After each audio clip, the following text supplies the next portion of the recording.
back to Better. We have dermatologist Dr. Downie joining us today to talk about our hot topics, and we've got some really interesting ones today, Dr. Downie. So.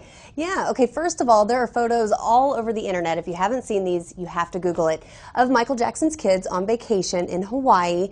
And there's one picture in particular that's really interesting. It shows his 13-year-old son, Prince, with what looks to be some type of skin condition on his arm. Right. And so a lot of people are questioning, is it vitiligo or was it something else? Was it a sunburn? You've seen the pictures. Right. What do you think?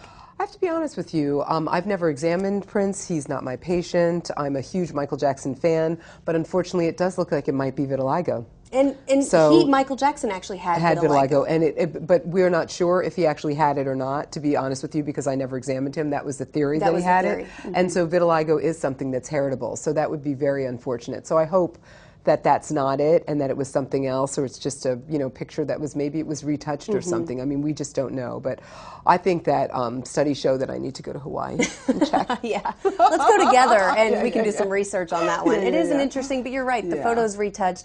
That is a possibility. You can't believe everything you see online. Another picture I found was of Miley Cyrus, and she has a new tattoo on the inside of her ear, right there. Oh, it says love. love. 7-year-old daughter. Yeah, I know. Who loves her. She's such a role model.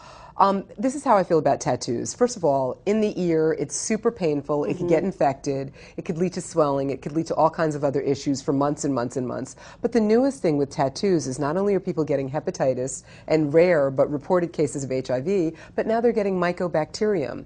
So like a mycobacterium is like, tuberculosis is a type of mycobacterium. So it's called Mycobacterium cheloni that's coming up in tattoos. So this is something this is something new where the vat of ink is reused. So if the first person of the day has mycobacterium and the needle is dipped and re-dipped in there, the blood from what they're tattooing on there comes off in the ink, and then they reuse that ink with the next person, because it's a vat of blue ink, so they're not tossing the ink, although they have to use new needles, and that's how they can spread disease. Not all tattoo parlors do this, but in general, I'm against tattooing. Ooh, I I'm didn't put realize. on something that's, like one of those beautiful tattoos, the hennas, that a lot of the people in the Indian culture use. That way it fades off in 6 weeks, which is your typical time for tattoo regret.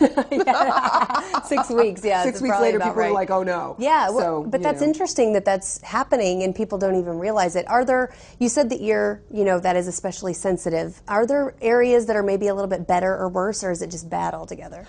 It's bad altogether, but I mean, unfortunately, I've seen them in the ears, I've seen them on the genitals. I've seen them on the lip. The right inside of the lip, and one on the tongue. Ooh.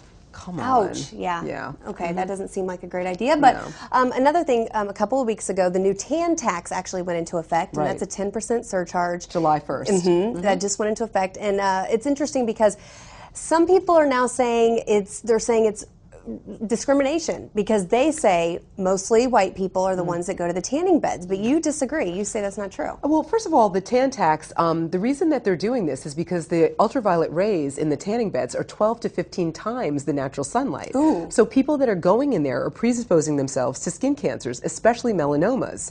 They have a 35% higher rate of getting melanomas and skin cancers. Two, a lot of African Americans, Latinos, and Asians use tanning beds. It's not just Caucasians. It's not discriminatory. It should stay, and it should be 50%. Thanks, Dr. Downie, You're as welcome. always.